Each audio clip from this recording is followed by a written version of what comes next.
Hello, my friends, Corina's Academy here, and today we're going to have a very inspired conversation with a great guest, a very special guest, Frank Jacob. He is the first man who ever wrote something about the guardians of the looking glass, and since then, this subject became viral. So he's going to talk to us about the guardians of looking glass. Are they real or not? What he thinks about it. And also he will tell us how he thinks that we can achieve the optimal timeline, how humanity can be saved.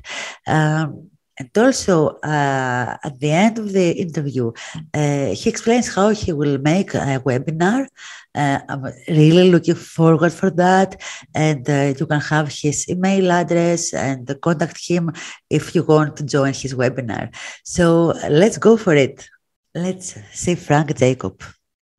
Okay, hello, Frank. I'm very happy that we have you here with us today. Nice to be here. Thank you. And I have to say to my audience that Frank is a very special guest because he is international award-winning filmmaker, musician, composer, creative designer, and the list goes on, I think, right? And the very special about you for me is that I saw your two movies for now, the Fighting for Mars and the Solar Revolution. Oh, great. I loved that. And it's the special about you is that you are a wonderful person who wants to find the truth and to give it out, and you're courageous, and I love that about you. And I love that you're working now at the Guardians of the Looking Glass project. So maybe we can talk a bit about that. And I have millions of questions. So, yes. We probably won't be able to get to all a million, but we can start. Yes. And I was wondering also how you started. I mean, when you were a kid, you had out-of-body experiences, maybe, because usually people who are like that, they have some metaphysical experience, right? Actually, no. I never really had any out-of-bodies or anything like that. I've always been kind of a deep thinker. You know, I probably overthought things when I was a kid. And that's why at an early age, I already started to dive into spiritual-oriented reading material.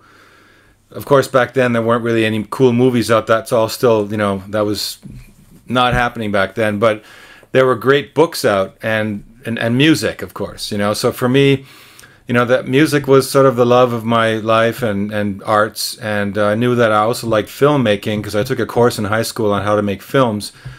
And so, I just knew that, I just think because I started so early reading books about, like extrasensory abilities or, the Carlos Castaneda books, that there was this, there was this master teaching, and then they would go into these psychotropic, like bizarre experiences, and that, I mean, for a young kid, that was like, your imagination just, I didn't do the peyote. I had to just use my imagination. So I think, that's kind of where it emerged, and just, knowing that the world was kind of a dangerous place, when you find out as a kid that there were people, like hundreds of thousands of people that were bombed, with nuclear bombs for no reason at all, really, and you just realize, oh my God. And if you're sensitive, like I was, I realized it was just the world not to be trusted. So I think that's kind of what sent me off more than anything else, more than any kind of out-of-body experience. Or I didn't even know what that was, I think, when I was a kid. I learned, of course, many years later what that is, and near-death experiences included. But yeah, so it's maybe not as exciting as a start that you were hoping for. No, it's great, it's great.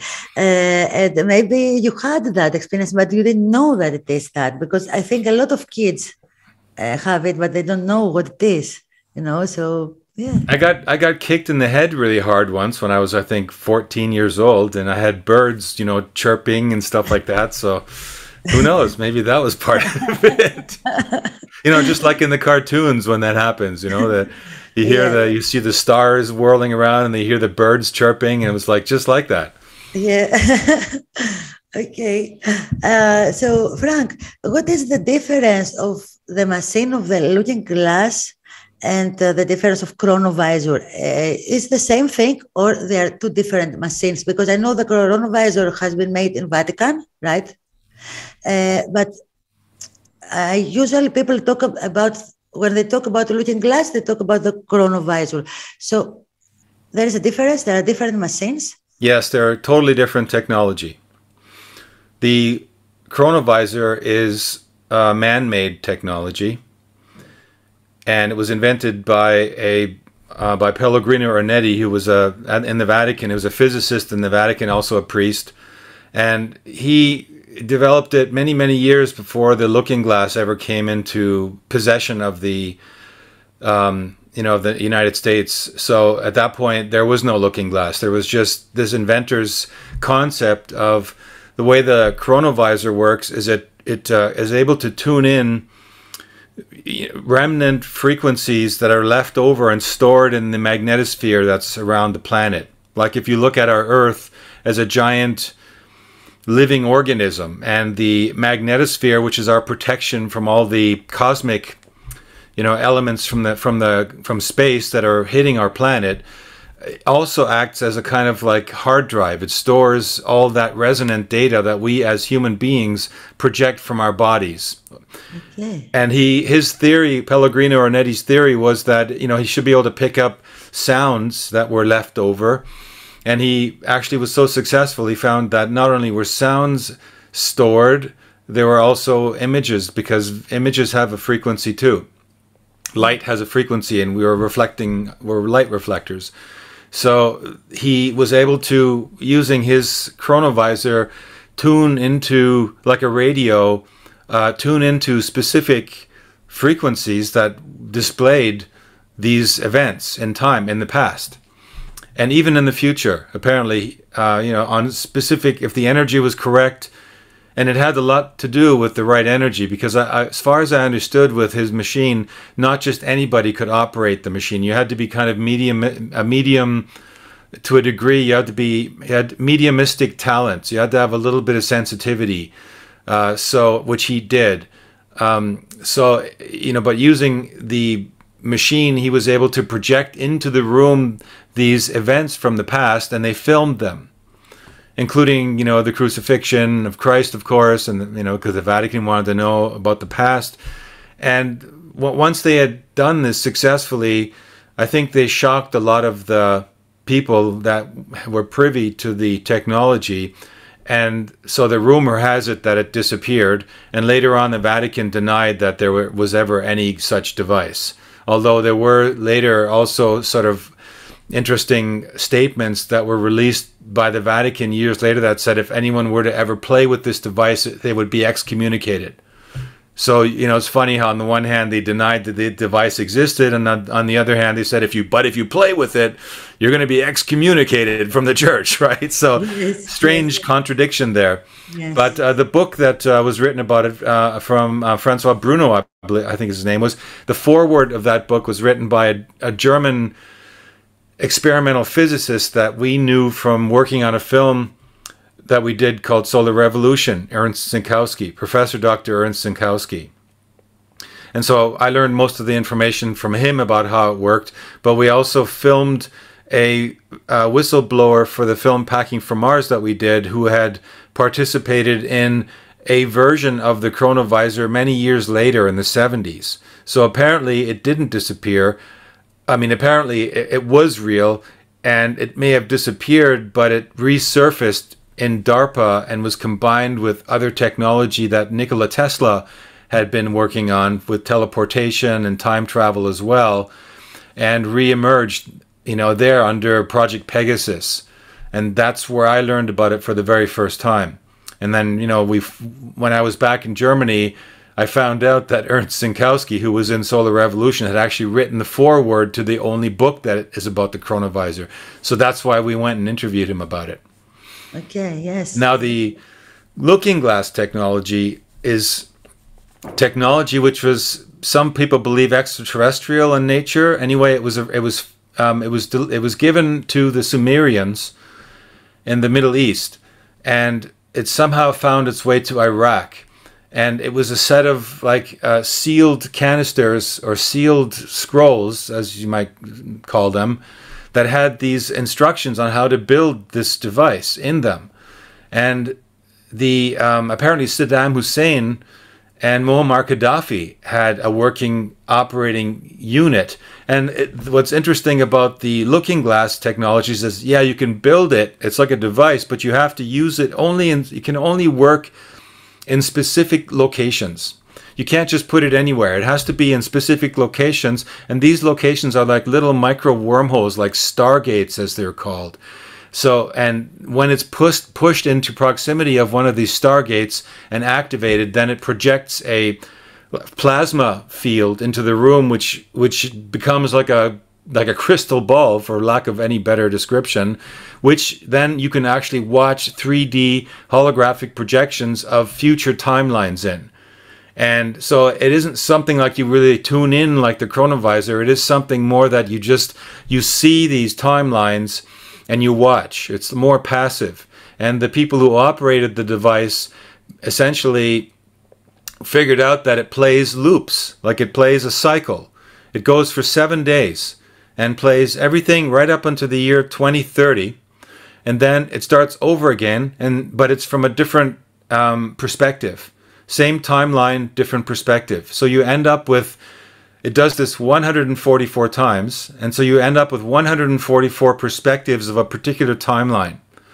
And then it always ends at 2030 and it starts over again. And they began to use computers and cameras. They filmed everything and they documented everything, and they could use the computers to quickly access certain events in certain timelines that they had filmed.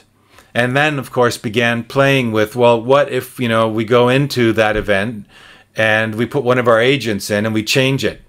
And that's, so it's a totally different technology altogether.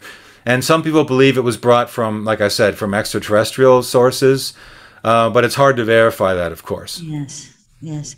What is strange about that for me is that it shows the same thing. So it shows like limited number of timelines, while we know the butterfly effect. So what if we do another movement in our tomorrow, Yes. and what if we have an extra timeline? Why the looking glass shows only a limited number of timelines? This is strange for me. Well, because there are infinite numbers of timelines that are your individual perspective. However, we have a consensus timeline. It's that part of the timeline we all overlap with, so that we can, so that we see, certain global events. Like if everyone had their own timeline and they turned on the TV, then every TV would be showing a different news program, but we know that's not the case. So there does seem to be kind of a consensus timeline. And the consensus timeline is made up of billions, all of our individual perspectives fed into this field, which works out to a kind of probability timeline. Yeah. And that timeline is the one that we sort of perceive in general as society. And that one can, of course, change and be influenced into, there's another thing that comes to it, and that's that there's parallel dimensions. And the parallel dimensions also have timelines, of course. And sometimes these parallel dimensions overlap. And in fact, they've been working on trying to acquire access to parallel dimensions using quantum physics. And when that happens, you can enter into strange, dangerous territory. And some people believe the Mandela effect is one of those things. You've heard of the Mandela effect, I take it, right? Of course. It's one of those things that is a proof that there's been bleed through on other parallel dimensions into ours that overlap briefly, and they leave remnants of that other timeline in our consensus timeline. Yeah. So you could say that there is generally this main timeline, and that we are collectively as souls have incarnated into to experience the particular lessons that we need to, that we've agreed to before we even maybe incarnated. And the looking glass scientists that were working with it, they could, however, see that there was a split-off timeline that came in, that actually a new sort of altogether different timeline that appeared at certain places. And that's, what led them to be kind of in panic. And so that's probably jumping ahead a little bit of your question. No, it's okay, because this is another question. But you mean about the other guy, the whistleblower, from Project Bill Hammer? Wood. Yes. He was saying that the timelines merge and the elite is panicked and all that kind of things. And then 10 years after, we have this new information from Guardians of Looking Glass. And I was thinking that at the beginning, oh my God, he was a liar, But then I thought, okay, maybe they say exactly the same thing, because maybe the elite did panic and they created this new, injection project, because we can't say the word on YouTube. They created this injection project in order to have change totally the timeline thing and how it goes further. What do you think about that? That he was saying other thing, and you think he was a liar? Well, the Guardians of the Looking Glass I've actually been in touch with them several times. And their perspective is that he's 50% true and 50% fake. So, that's always something, when you hear that, it's like, okay, which 50% is the true part and which is the fake part? So What you're saying might have some, sense to it, and that they saw one of these timelines emerging. Now, the way Bill Wood described it, and the problem with Bill Wood is, first of all, that's ended up not being his real name. His real name is Bill Brockbrader. And secondly, he was convicted of, sexual relations with an underage woman. So, and then he was court-martialed and he was defamed, and his testimony was changed. So he had to back off of what he said. So that's why many people believe that he was a total fraud. Now, the thing is, he did leave a message to the people, the insiders that he told his story to, saying, I've told you guys the truth. I had to tell this story to the court because it had to be consistent with my court-martial. And so, I had no choice. But what I told you was the truth. And many people believe it. Even to this day, his video is circulating. But I think you just hit on something that I think is really interesting. I think that what his idea was, or his message was, that in 2012, 21st of December, all the timelines would converge into one. There would be a mass awakening, and all the lies would end, and the deep state and the black hats and all those dark evil people would basically be destroyed, or would be defeated. Let's say destroyed's a bit hard, but defeated. And we would rise all into this newer level of consciousness. Now, we know that didn't happen. But what is interesting is that, the timeline that he describes that was supposedly happening on 2012 is what the Guardians of the Looking Glass 10 years later describe as one of the years. There's 3 years, 2012, 2016, and 2022, where a new timeline split off, which would lead to that result of this mass awakening. Exactly. Yeah. Right. So maybe what he was describing was that they saw that there was this timeline that could happen, and they wanted to prevent it from happening. And they may have hired him and others, string theorists, whatever, to come in and try to make sure that their timeline stays fixed. Because what the Guardians of the Looking Glass said is that their perspective was that the deep state, working with the project Looking Glass, was always seeing the timeline work in their favor, no matter what, right up to 2030. If they did nothing, it was, in fact, whenever they interfered, it already compensated for every one of their interferences and still came out with the same result. But this is strange as well, right? Yes, well, because it's like self-fulfilling prophecy. When you go into the timeline to change it, you're already projecting yourself into the future in a way. So maybe it's a strange kind of phenomenon that happens with this technology, that it self-corrects itself again, because it's taken into account that you're using the fact that you know something to enter into and change it. Whereas if you didn't know it and you just did something randomly different, that would be a different situation. Yeah. Yeah. So that's how I understand what they're talking about there. Yeah. So you meet with the Guardians. You talk with them. Well, with emails we've communicated. Wow, that's great.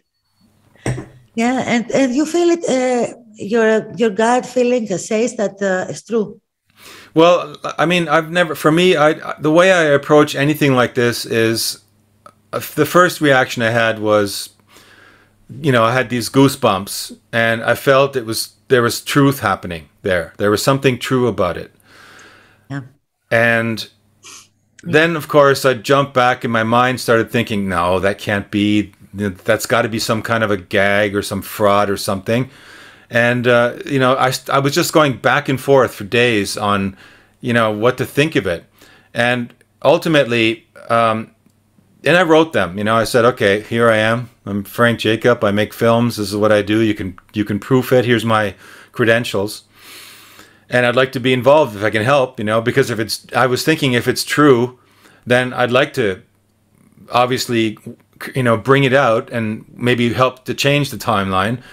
But if it's not true, then I still found that it's too, the events they were describing are too big and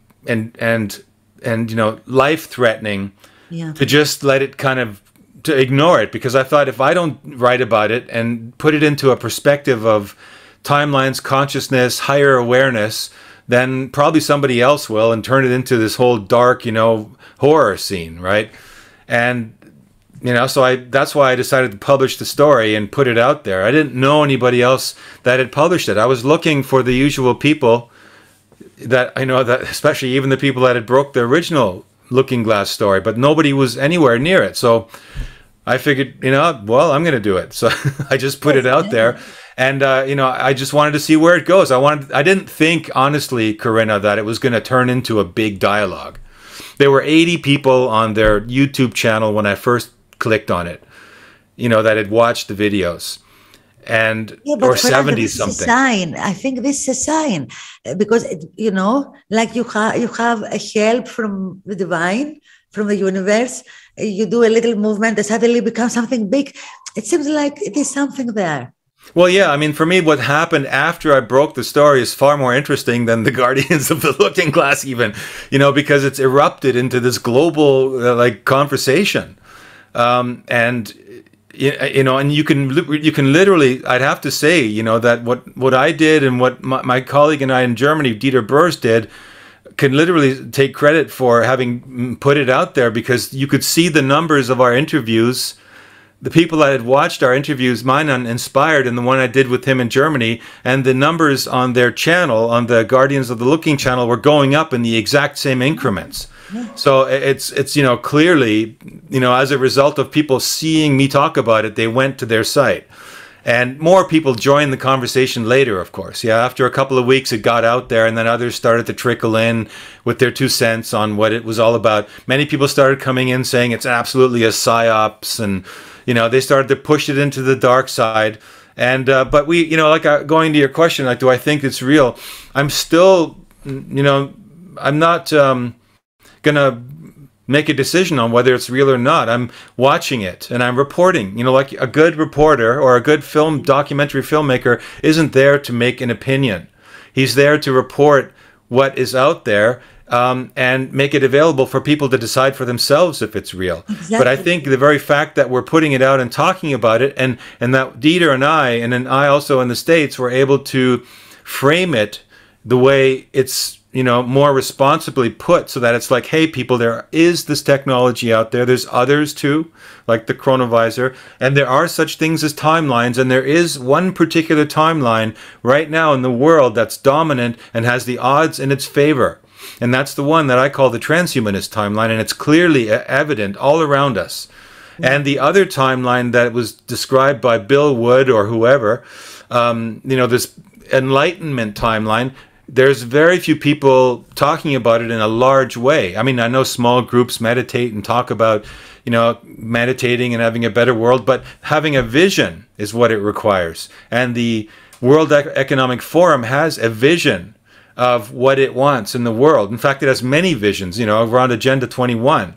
That all of them are offshoots, and every country has its own compartmentalized version of a whole, a greater whole. But rest assured, they're organized, they have money, they have the media, they have the health organizations in their back pocket, and they're pushing forward with their agenda, much more so than all of us on the alternative crowd that are trying to visualize a new earth, a peaceful place, with higher sensibilities, with enhanced abilities, and a greater sense of our living in harmony with the environment and new energy and all the great inventions that are going to be coming. That needs to be visualized. Someone's got to be doing that. And I think this conversation that we started is putting that out there more than it's ever been. Yes. And the thing is, when I talk about New Earth in my videos, people say, oh, no, this is a propaganda, they say. And I tell them that it's propaganda if you wait for Q and Trump to save you and to put you in a ready New Earth. But you create it. We have to create it. We have to imagine it first, the same way Tesla was creating his devices. First, he was seeing it in the invisible, in the astral, and then down here. Yes, exactly this is the thing, how we activate people's imagination. Because I think with all that is happening in the world, not only these 3 years, but even before, all this stress and fear, I observe that people they don't have dreams anymore. They don't have their own projects. They don't dream of something. They just go work, eat, sleep, work, eat, sleep. So this way you can't create, right? Right. Well, that's the thing. We are creator beings, and it's like we've been convinced that we're just drones by the people that are running our society right now. And you can really see how when the whole COVID-19 narrative began spreading around the globe, how the vibe on the planet changed. And just, people, they just became, what's that word, apathetic. They, especially the people who are awake. I think the people who are normies, or whatever you want to call them, integrated into, they're into healthy-minded, integrated in society, which actually turned on its head. They're really not healthy because society is not healthy. But those people probably, they had a hard time with the material things, that they couldn't go shopping, they couldn't go to the movies or to the discos or whatever they want. Their freedoms were limited. But those people that were the really creative people in the awakened communities, those, I think, took the hardest hit, because they just saw, how this draconian energy descended on the planet and gave us this limited perspective on things that many of us know are just not true. Yeah. And it was depressing to watch how everybody in the world embraced this without thinking, instantly, like within 2 or 3 weeks, hundreds of countries, all of them just, went along with it and said, okay, well, I guess we have to all do the same thing. Yeah. And it put us into, another thing is it put us into is fear mode. And when you're in fear mode because you're afraid of, and this is the fear mode, the enemy that they chose this time around was genius. How better than to have an invisible foe lurking behind every potential little corner that could jump out at you and infect you? And Frank, it's easy if people research a little bit, they will find out that never in human history virus existed. So it's just to research 2-3 days. to find out about this. Right, but most people believe the germ theory, and so they always forget that it's called the germ theory. They just and just like the theory of evolution, and there's other theories out there, right? And they're not proven. They're just a theory. Someone has some ideas. And but the thing is that's funny is that it's true. They've never actually been able to isolate a virus ever. I mean, there's people that have put rewards up for, show me a virus and I'll pay you $1 million. It's like nobody can, because they don't exist. The virus, what they're describing as viruses, and I'm not a scientist and a biologist here, but I did spend a few years in the health sector working on natural healing and informing myself about vaccines and body chemistry. And what you realize is that, there are people that have photographed blood using dark field microscopes where they don't have to kill the blood samples or the tissues and magnify them huge, which is what they do to get their idea of what a virus is. But they're actually using microscopes that are able to see that how the cell actually works, and that viruses, people call viruses, may actually be, some people call them microzymas, for example. They're like the cell expels toxins when it's trying to clean itself. But we don't have that model of healing in society, that sickness is a process of eliminating toxins.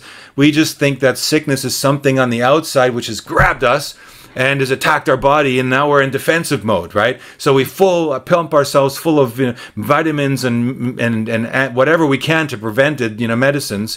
But we don't stop to think, maybe there was a cause to the illness, and so that's the main problem. And I think the new Earth that we're aspiring to get to has a complete understanding of health in that greater holistic sense, whereas the old timeline, or the one we're on now, is using a sledgehammer to enforce this draconian idea of, there's these outside elements that, attack your body just like an army, and just, enters in and destroys your system. So it's oversimplified, and a lot of people, they don't have the time to study about disease, or they learned in school essential basics about how things work, so they never question those things. And if the people out there, the government and their schools and the teachers and universities, aren't enforcing this other idea, because maybe they're paid by pharmaceutical corporations, or maybe the Rockefellers own a lot of the universities and made sure that the curriculum covered material only they wanted to put out there. But if they didn't think about that, then they would actually believe that what we're being told by our leaders and by our health officials is true. Yeah. I even had an interview with Dr. Young. You know about Dr. Young? Yes. He talks a lot about that that virus don't exist and all that kind of things. I even had an interview about that. And no, nobody in Greece could believe that. Not even doctors that are now talking about they say to people, don't take the jab, but they think me and Dr. Young, that we are crazy. Of course. So it's difficult. It's difficult to get that truth out there. And okay, you take it out there, but it's difficult for people to understand it and believe it. And that's thing. And even if the guardians of looking glass are psyops, for me it's okay, because look what happened with Q as well. Maybe Q were psyops because nothing happened at the end, right? But how many people were helped to see the truth? Yes, but the problem with Q is that at the end, when Q kind of shriveled up and disappeared and left all of the Anons, kind of like hanging, wondering, oh, now what? Was this really? It actually has the pendulum swings back, and it's like now the people that were open, a lot of them, when it didn't go the way they wanted to, are even more cynical than they were before. Really? Just like when 2012 happened, 2012 came and went, and so many spiritual people I know, they were so bummed out after the big awakening never happened on the 21st of December, that you could sense the spiritual community kind of went silent for a few years, kind of trying to find itself again. And the danger with anything like Q or like a Trump, who's the savior, is that when the savior doesn't deliver, then everyone is, what happened is that the pendulum swings back the other way, as is a law of nature in a way. And the people, you know, become really jaded, you know, and not only that, but the people that had been pushed out by the Trump administration, when they got back into power, the agendas that everyone was afraid that they were going to be putting through, you know, before Trump got elected, they're now coming back in light speed. I mean, they've made leaps and bounds with the policies that they were trying to implement 4 years earlier, and they were cut off because the Trump administration, yeah? But you could still say that in the background, you know, there really isn't one government head. There's only the appearance of a government. And then really there's other levels where it doesn't matter who's at the head of a stupid government. There are powerful people that are playing the government officials like puppets. So even Trump has a leash. He's never going to be able to go out there and bark as loud and run down the street. He's got his leash. He's going to be pulled back, or he's going to be assassinated, or whatever it is. So I think that there's been a modeling of society that's been developing for well over 100 years. And Trump was a part of the model. You could almost say that it was needed because they do these things called think tank studies, where they begin to feel out whether people in society are, if there's a resistance to the policies that they're trying to push through, and where that resistance might be coming from.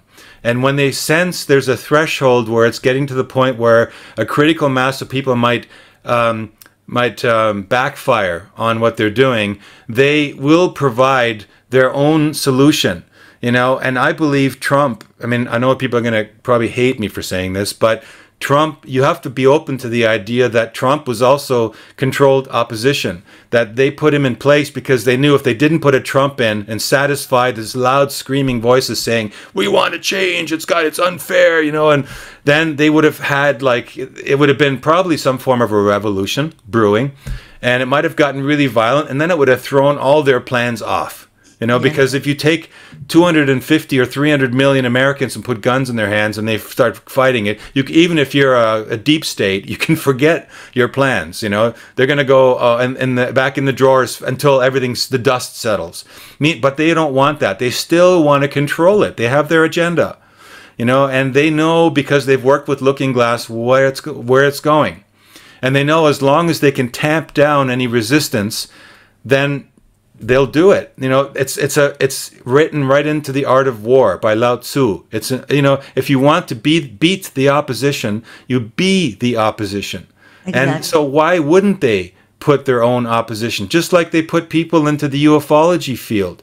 When they know that it's getting too hot, people are talking about real events, they put in some crazies. And the crazies bring in wrong information or twist the truth or half the truth. Exactly. Right? And that's where it comes back to that circle of where I said Bill Wood, you know, half truth, right? So you feed them some stuff, give them hope, right? All the people that I played that video to, I was just as much as a sucker when I saw it. Like, oh, you know, look at this. It's over, right? But it wasn't. So it took the heat off of them.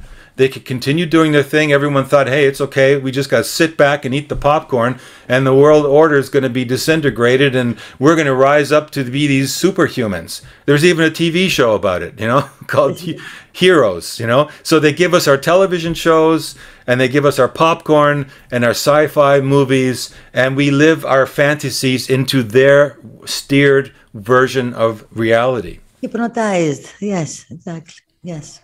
I know it sounds really hard and maybe even cynical, but I think for us to wake up, we have to be able to look at that dark stuff really and not get caught in it and realize that there's multi-levels of a game going on here. And even the Guardians of the Looking Glass might be part of a game. And the new, you know, the new info or the new, people, the new awakening people out there, like the light, what I call them, light activists. I don't like to call them light warriors because that's bringing in war, you know. Yes. They're activists, you know, activating. And so the light activists, the new light activists, have to be able to look at all this dark stuff and not get caught up by whether it's good or bad or whatever, but just to if there is 50% truth, take the good part, use your discernment and your stomach and your heart, and, you know, and then you'll know which way to go. And as long as you're not too hung up on it going one way or the other, it's not a problem. And again, we don't have to lose something if we just share their videos and take the word out. Yes. Right? Yes. Yeah, I felt the same as you when I first saw their videos. Goosebumps, and I was screaming here to my roommate, "Oh my God!" Because I had this from 2015 in one of my channelings that we are at the bad timeline and we have to go to the optimal timeline. And that's the reason that I started to search about the Q stuff, because in their maps, they write also optimal timeline. They have this written there. So well, they put the looking glass into some of the Q messages, so the Guardians, I mean, not Guardians, but just the Project Looking Glass was inserted into Q. And, that's where a lot of people heard of it. And when I brought the information to Inspired, a lot of the people were fired up because they'd heard about it through Q, because a lot of those Q people are still out there, Yes. and so we have to, so the thing is, we just can't get caught up in the semantics of it. But the thing is that the timeline issue is something a lot of people identify with. It's easy to understand, because we have been watching some of these movies, and if we've got a filter on of healthy skepticism, then we will watch those films as if they're a form of soft disclosure, telling us the technology they already have, telling us where they really want to go, and then we can, so that we don't feed them our energy in terms of being in awe and just falling into the storyline, but instead looking at it as, thank you for that information. Now I know what you've got planned. Yeah, exactly. And I think what we must do is to raise our vibration and our consciousness, because then we can have the right intuition.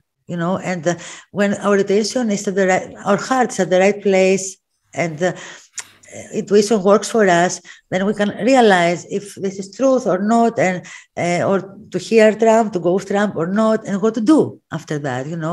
I think this is important. I wanted to ask something about the sun. Because you had this, when I was seeing the Solar Revolution, your film, I had this question in my mind. Because, we say that particles from the sun will activate the people. But if you read, because you were at Natural Healing, and you know for sure about Reich. Reich read his machines and everything. He's saying in his books that the sun has door energy, DOR, death energy, deadly energy, and it's not good for people to go outside and do sun bath, And I have a video on my channel. I found some information about the sun. Some people have taken photographs of sun, and in the middle there is a black dot always in these photographs of sun. So I researched a lot of that thing, and I found out that there is a hexagon machine that hides the sun now. They have put. You have seen that China wants to make a simulation of the sun, and it looks like hexagon. But before China announced that, already there were videos where they saw this hexagon machine over the sun.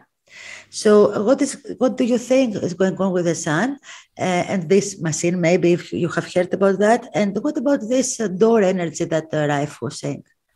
Well, I mean, I was very interested in you're talking about Wilhelm Reich, right? Yeah.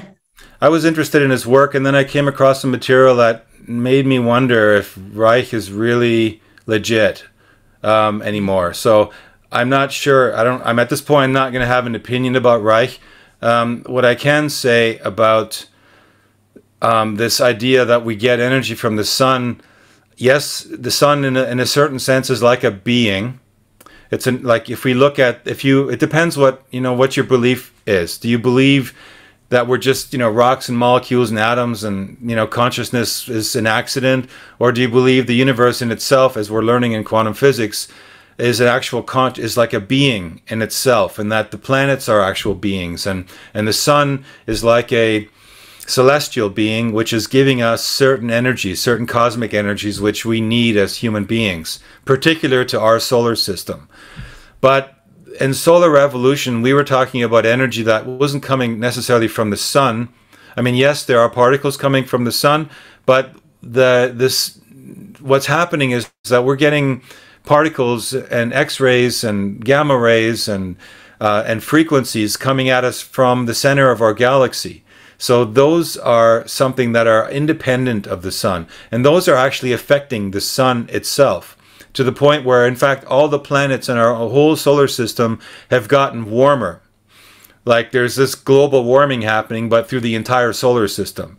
So, you know, I mean, you can tell that to Greta Thunberg, you know, all those bad carbon emissions that we're having with our cars are affecting Mars and Jupiter and Venus and all the planets, amazingly, right? So it has to do with this greater model of what's happening with us right now in a particular place that we're traveling in the galaxy, that we are actually in a place where we're getting exposed to these particles and frequencies, which has probably never happened.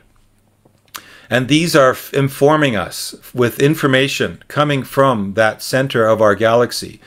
And it's adding to what the sun was always doing, and whatever that connection was between us and the sun. I don't know about sun gazing. I don't do it. I know people that do it. I think these are things that we each have to, if you're meant to sun gaze, you'll find information about it and you'll try it. And it'll either work for you or it won't work for you. And it has to do if you feel like you're lacking something or if you're unhealthy. I think in general what's happening is most people are not going outside enough, period. These days in the Western society, most people sit in front of a computer all day, get into a car with a roof, unless you're living in California, of course, and then you drive, home and get into a house and sit under a roof there. And if you're lucky enough to have a garden, so people are not going outside as much as they used to in the medieval days, where you were outside most of the time. Yeah. And when you're outside, you're exposed to the sun. You're exposed to the perfect amount of dosage, which creates the perfect amount of vitamin D in your system, which boosts your immune system. And because we're not getting that, our bodies are becoming deficient of vitamin D, making us more prone to increase in imbalance in our bodies, making it seem then like we're getting sick and so things like that. So the sun plays an important role in strengthening our immune system, and it plays an important role in some kind of an ancient cosmic connection that we have on a soul level with that celestial being that's at the center of our solar system. Mm-hmm. What you found out about Wilhelm Reich, and you think that maybe he was not legit? It was very, I didn't have in mind to do this question, but because you said that, I am like, wow, I'd have to go back through my notes. It's at the top of my head. I don't want to just blurt anything out and be wrong about it. I'd rather be very accurate about what I say. Okay, but I remember there was a certain point where I came across some information and I went, and it made sense. But I we can follow up on that question maybe in the future. Sure. Of course. Okay. And I wanted to ask also about their own job, that the guardians of looking glass say that the elite will make a specific job for them.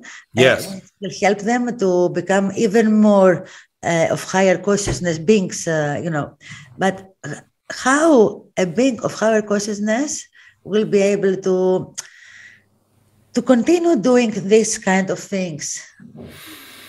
Well, because what they're hoping will happen is that if we talk a little bit about what's written into one of the videos, is that they're going to there's going to be this cosmic event in 2030, and the cosmic event is going to trigger us. It's going to be something which is going to push us to this other quantum leap level that there's been prophecies about. The Maya have talked about it, and the Hopi have talked about it, and the Dogon have talked about it. I mean, there's been many cultures that have this kind of built-in legend that there's going to be some cosmic event which is going to push us to this other level.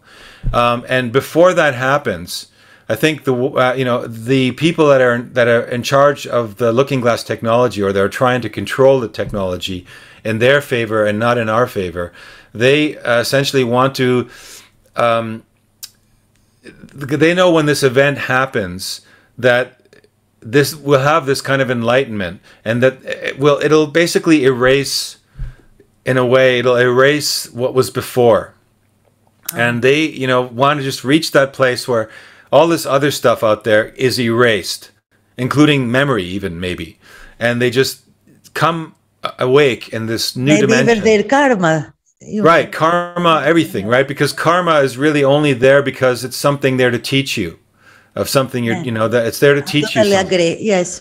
So if you have learned, or if you've seen it, like the people that have taken part in Rick Strassman's, you remember that section of Solar Revolution where the experiment was done with dimethyltryptamine? Because dimethyltryptamine is one of the chemicals that our pineal gland puts into our brain to put us into an altered state of consciousness. Yes. Right? So essentially, they saw that you reach this other level altogether, and it's in another dimension, really. And so I think that they were kind of hoping to eliminate what they saw as a mass amount of useless people out there. And if you listen to Yuval Harari's talks in front of the World Economics Forum, it used to be a conspiracy theory that, the useless eaters and the protocols of the wise men of Zion, this Jewish conspiracy that they're going to inherit the earth. Yes. Right, exactly. And it's like now Harari's right there in the open saying, the people out there are useless eaters. He even uses that expression. Yeah. And so they really do look at the majority of people. I mean, he frames it very pragmatically. Look, there's these people out there. They don't have work. They don't have need. We don't have a need for them, so they're useless, and they need to eat. So he just looks at it as very pragmatic, even though it sounds very, it sounds diabolical. Yeah. But that's how they see it. They look at the rest of the population as unneeded, and that when this evolutionary leap happens, why not use that to clean house, get rid of them all and have a beautiful planet with only 500 or a million of us, a million people, a million of the elites. Yes. And 500 million kind of slaves, dummies that are sort of lurching around and like human robots to do their bidding, while they have these superpowers, and are eternally youthful. And so I think that's kind of their vision, and that's what they're trying to achieve with their version of a vaccination program. Yeah, I understand the reason and what they want to achieve, but I think it's not normal, even if they do it, if they manage to do everything of that in 2030, when they take all these particles from the sun and they are then in higher consciousness, they won't be able to continue doing that, to have the slaves, because the higher consciousness is love, is different. Well, they might just wake up and go, oh, we have all these people around. Okay, let's put them to work. We'll give them something with dignity, that they can live their lives. And they'll of course try to treat them. They'll treat them well because there's only 500 million. The whole planet is available, right? So, I think that the world will be a beautiful one in both scenarios. But the problem is, it's not fair because it's our inheritance, all of us, to be able to experience that, and the universe in itself living through us has the need to make that transition with us as well. And so if it's a very controlled way of doing it, then it's really like it's unfair, and it'll have to go through another cycle all over again unnecessarily. Yes. But I mean, it depends where you look at it. You could also look at it as a soul agreement. We came here and that's what we agreed to on some level. I don't know, but the thing is, we have to be aware of the two timelines, that these two consensus timelines that I was saying earlier. One of them is leading us to this transhumanist existence. And then at some point, I guess, the transhumanists, I mean, what's interesting is that it makes you wonder about machine beings, how they will make a transition into this other new era, right?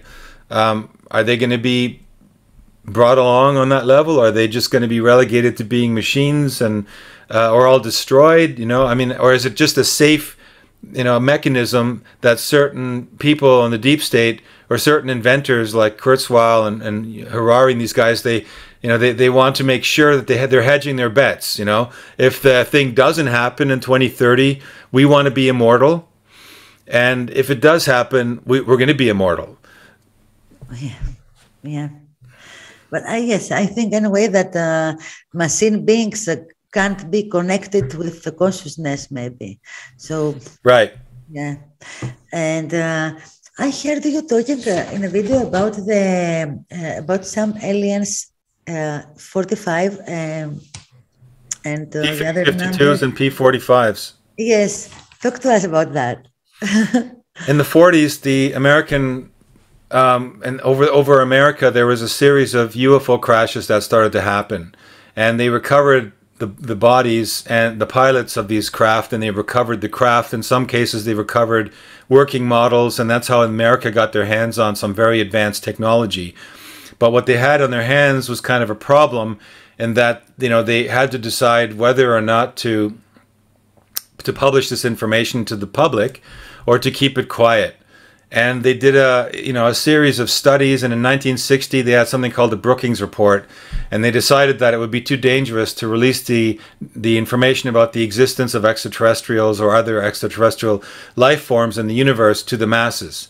And in the meantime, they'd had these captive beings, and these beings, they gave them a name, and the name was J-Rod. And they found out, to their shock, that these beings were not necessarily extraterrestrials, because they looked like those little grays with the buggy eyes, and that they weren't necessarily extraterrestrials in the sense that they came from another planet and were here for the very first time. What they found out was that these beings were our descendants, that they were humans that had left our planet and went into the cosmos and were, the P-45s were 45,000 years in our future. And the P-52s, which was a second type that came back using the looking glass technology, by the way, which they had installed on their ships, which is why they found out about that's why Project Looking Glass got started in the first place. Traveled with looking glass technology? They traveled. You can use the looking glass device to travel as well. Okay. And they've had these devices on some of the ships, and the aliens coming back, the future humans from 52,000 years in our future, were here to try and help us because of some major event that stands right at our doorstep now, that is about to happen. Yeah. And the document, there was a briefing document that describes essentially the history of the organization that was formed to deal with this problem, called Majestic. So that if you were ever hired by this core team of 12 to come and work on one of the projects that they had with respect to what they were finding with the crashed, like Bob Lazar worked on some technology, you remember him probably, and others that were brought in, and Dan Burish was one of them. He was a microbiologist brought in to help deal with the biology problem with respect to the J-rods. And it was through decades of communication with these J-rods that were captive that they found out about the looking glass, and they found out about this impending event that's going to happen. And the the P-45 future humans, they were not here to help us. Actually, they wanted the timeline to stay the way it went. So it's interesting because you have that same parallel. You have one group of humans, of course, deformed looking now, 50,000 years in the future, basically. They've mutated because of what happened on Earth 45,000 years in their past, which is our now. And so they wanted it to be the way it is because they were just here to harvest certain genetic materials and take it back to their timeline. And they did not want the timeline to change. In fact, they were preventing those people who were trying to change the timeline from changing it. Sound familiar, right? Wing Makers material from Dr. Neruda, Wing Makers. The Wing Makers? Wing Makers, yes. I've heard of the Wing Makers, and their material is very interesting. I can send you some material that I have about that. They say that the Greys are coming back to take genetic materials in order to manage to have souls again. Yeah. So I wonder why they want this timeline to be the bad one. Because they believe they can get to that, what they're looking for, and take it back to where they are, because they obviously have some kind of a societal structure that suits their needs in the future. And so the P-52s, they were not into it. In fact, they're trying to work against them and work with a certain fraction of our government on the inside to provide them with the means to work against the P-45s. And so what comes out of the P-45, P-52 story is that there is a timeline war going on. There still is.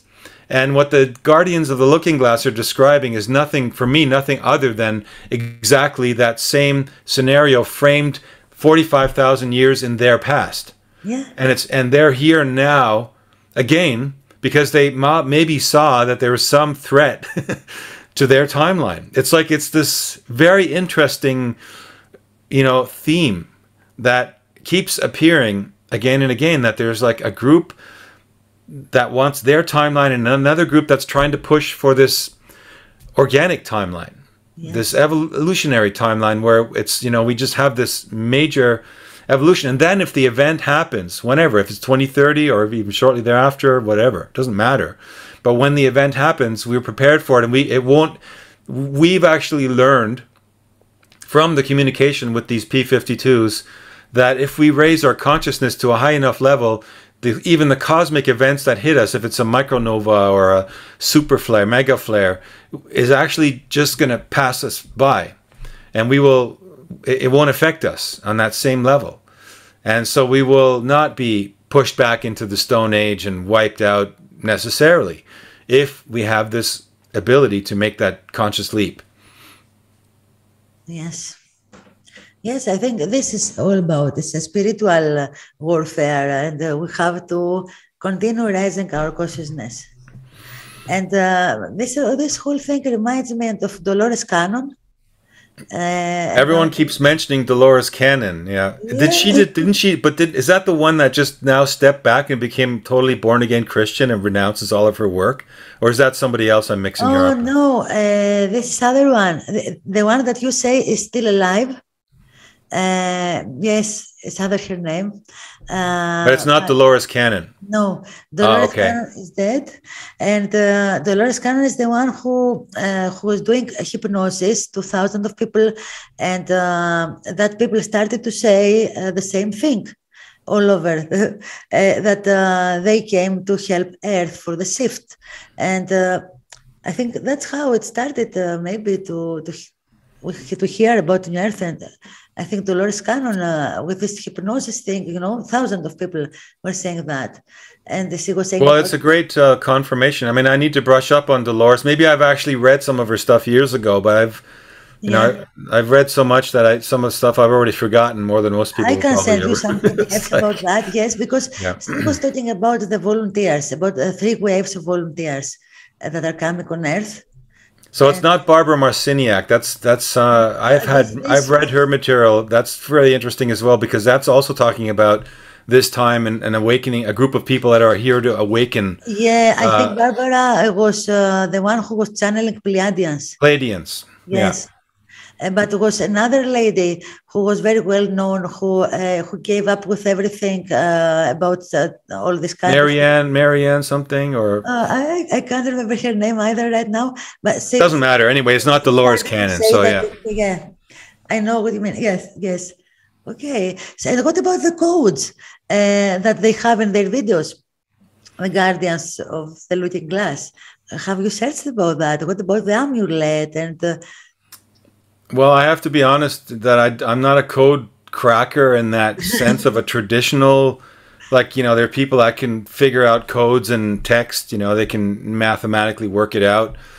And, part of me in the back of my mind is thinking that the code thing was put in there as a decoy to throw off certain people. And not necessarily that there really are codes in it. And in either case, I mean, for me, whether there's codes in it or not is, it doesn't change anything about what I'm doing, and yes. I mean, I think that, there are those who are going to crack a code if the codes are really in there and they have their particular assignment.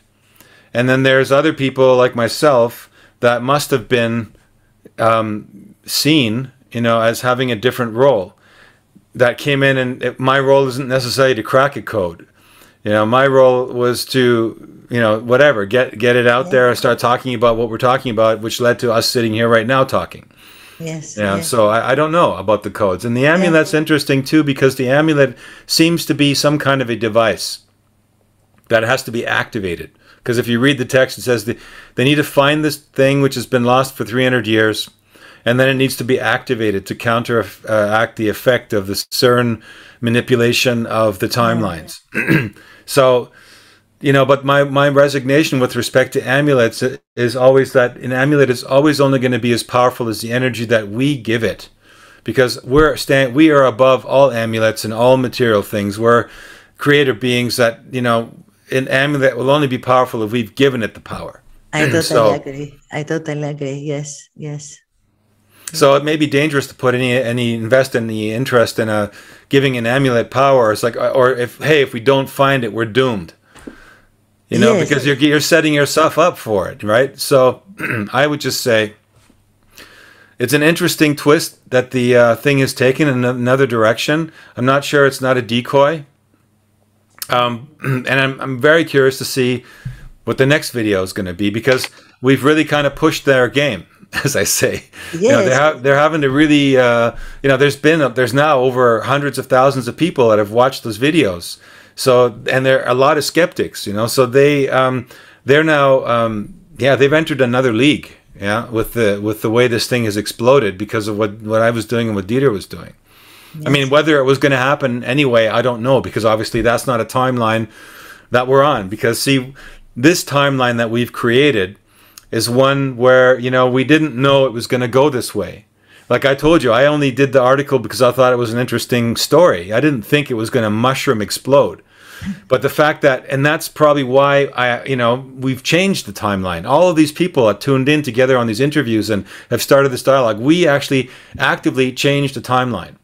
Yeah. And that's the only way to change the timeline. It's through good intention, you know, through positive thinking, positive visualization, that you change it. You can't change. It's not necessarily going to work if you know what's going to happen in the future, and then you try to go in and make sure that doesn't happen. It's not certain that it's going to work out for you. There, in that case, I think there are factors that get in the way. This is what they call the doctrine of convergent timeline paradox, which is another thing that came out of the discussions with the J-Rods over several decades. Yes. Yeah, I think the power of the attention is a great thing. And not only that, there was a document from CIA that was not released. But I had a friend in America. I had this in Greek because I had translated it and I have it in video in Greek. But I don't know in which of my laptops. I think it's in an old laptop in the island, the original one. So a friend of mine who is in America has found this secret report from CIA, and it was about internal living. Biological, how it's called in English, when you don't die. Biogenics or? Biological, internal life, something like that, to not die biologically. And it was talking about the genome project there, but all the rest was about how humans create the doomsday. Create all. I saw there that it was not a released document. It was a secret document. It's still a secret document. How they are sure about us that we create our future. So they say to us events that they want to happen. You know what I mean? If they talk to you about the catastrophe, it's going to happen. The self-fulfilling prophecy. They write it there. I was amazed because CIA was writing there again and again and again and again about that things, and was saying that humans have some kind of implants that have stopped immortality. That was the right word. Biological immortality was about the title of this document. So it was saying that this. Not exactly implants, was another word, but we can turn it turn them off only with our minds. And you know what I have channeled in my book gives me the information that we have maybe one strand of DNA more than them. So maybe that's why they're so scared if we take this sun activation. I don't know. I feel something like that, you know. And I think that we are the power. We are more powerful somehow. With our mind, with our soul, with our consciousness, we are more powerful. And if we focus at the positive outcome, it will come. Yes. I mean, we're only using, you know, between 7 and 10% of our brains, some people less. Yeah. Yeah. So obviously there's room for, you know, expansion. You know, there's lots of, you know, and you know, we don't live in a state of full consciousness right now. We have the waking conscious, the sleeping conscious, and the subconscious, or the unconscious. And you know, when people have had near-death experiences return, they often report about having, you know, visions into many more layers of dimensionality than we are perceiving in the world now in our half sleeping state. We're kind of really walking, you know, in a half sleep state, because half of our, or more than half of our lives are, you know, really like, well, you could probably say, you know, a little bit more than half our lives are where we're kind of half awake, you know, in the sense that we're not, you know, using our full brain. And the rest of the time, which is almost half, we're totally gone. We're sleeping, you know. And those of us who have dreams, you know, we have dream experiences, but most of them don't really translate into the waking consciousness. Only a few people have that ability to, you know, to transgress the boundaries of sleep and waking consciousness and bring back information like Bob Monroe was doing at the Monroe Institute. Yes, yes. You know, and like Tom Campbell, you know, talks about, he's one of the people that had the ability to make that venture into those other dimensions. And there are people that can do that, but that's more the exception. But those are people who are tapping into those other areas of our brain, or let's say our DNA, because our DNA apparently is not just 2-strand, but 12-strand. So there's going to be 10 more strands of DNA, which are now considered maybe junk DNA, which are not junk, which are actually contain the keys and will unlock these abilities. And maybe it needed for us to get to a certain point in the cosmos where we've matured mentally enough and technologically enough and experientially enough so that when this moment comes, we're prepared for it and we don't panic. Yeah. And so I think what the other side is afraid of is that, you know, we all have that awakening awareness, and they lose complete control. And not only that, but they're probably afraid of the repercussions. They're afraid of when people wake up and see that they've been lied to for all these years, you know, for decades, and that they've been manipulated, and they've been, you know, all the pain and the wars, needless, you know, wars and suffering that we've had to go through, all because this clique has been trying to steer and dominate their particular limited view of a timeline. You know, so these people are really not getting it. You know, and the problem is that they're dangerous because they're getting the technology, and, you know, they've made materialism their god. And so, you know, and they help each other along on the material level. So they have better cars, better suits, better homes, better vacations, you know, everything's better materially than we have, but they are completely locked out of that particular part of their belief. That particular, maybe they're soulless, or maybe they've sold their souls. A lot of them are Satanists, and you know, have sworn allegiance to secret societies, even their families, and given themselves to some, you know, higher other guy or force that's going to be here to, you know, they're delusional in that sense, but they're all collectively delusional, and they're very dangerous because their delusion right now has so much control over the way the planet runs. They've got control of the financial system. They've got control of the media. They've got control of the technology which we use every day, like transportation and you know, communications and all these things, you know, and that's what gives them an edge over us that are essentially have to rely on what we do have, and that's just our bodies and our brains and our creativity. Yes, yes. And I think it's not really the brain that has the power, but consciousness, because I tried... True. Consciousness doesn't reside in the brain, actually. Yes. Yes, because I was trained with Tom Campbell, and I love him. He's love, and I have been trained also for a lot of things like telekinesis, etc., with the other way. I saw that video. That was amazing. Yes. What you did. So I have tried both methods, with the brain way, the technical way, to imagine lights and to imagine Kundalini and things like that. And I tried the other way. And I am very lucky because I tried first the Tom Campbell's way, to get out of body and try it from the being level. So yes, for me, the real thing is the one with the being level. And if you have seen the little kids that can see without eyes, when they put a mask on them, so we don't see with our eyes, we don't think with our brain, it's our consciousness. We had a guest on one of our shows, Timeless, that had done an experiment where they put children in blindfold, and they were riding their bikes around in obstacle courses and not colliding with anything. Exactly. So it's not the eyes, it's not the brain, it's Exactly, but I just mean like we use our brain as a machine, like our bodies as a machine to house our consciousness. And it is what we've chosen to put ourselves into right now in order to have certain experiences. And, you know, the problem is that the people that are worshiping the body, you know, they've gotten obsessed with the body and materialism as opposed to seeing the body simple as a vehicle that houses our higher consciousness. And that our consciousness connects to other dimensions and actually, you know, just makes use of this dimension for the purpose of steering and manipulating our own little puppet body. Yeah.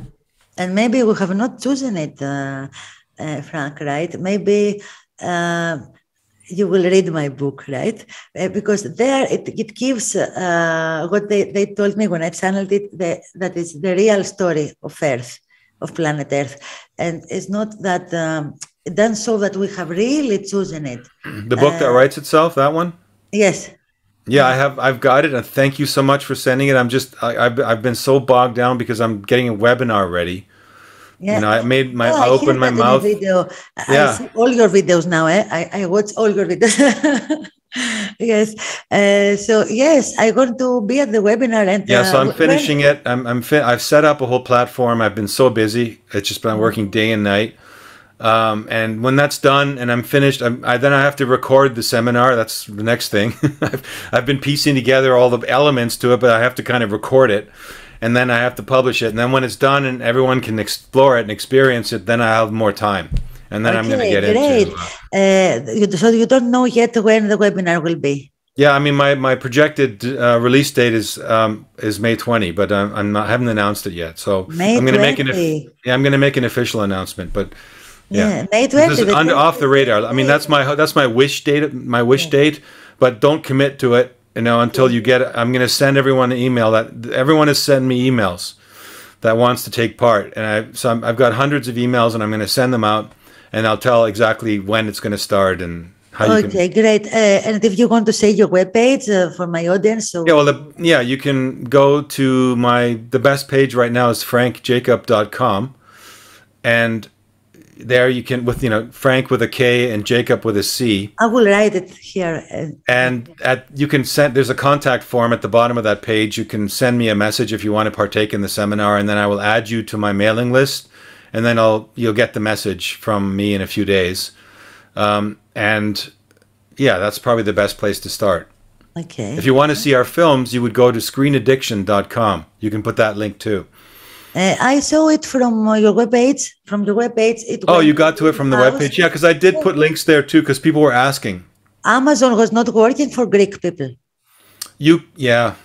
Yes, we couldn't buy it. You'd have to buy it at Amazon.com in America and then have it shipped. Okay. But I don't know how reliable it is. I've sent things to Greece. I saw them from Real House because I went to your webpage, and from there I clicked. I will put all the links under the video anyway. Yes. That'll be easiest for people. Yeah. Yes. Thank you very much. Thank you very much. It was great. And I hope you will have more time to repeat this, to have next part. Absolutely. I'm sure we'll find some time. Yeah. Thank you for having me on. It's been a real pleasure to meet you and to talk to you, and amazing work you do. Wonderful what you're doing. Thank you. Thank you very much. You too. Thank you. So, guys, let's all get registered on this webinar. It will be amazing, I think. Frank has so much knowledge. He has done so big research. So email him and let's get on this webinar all together. Okay. So take care and love you all. Bye.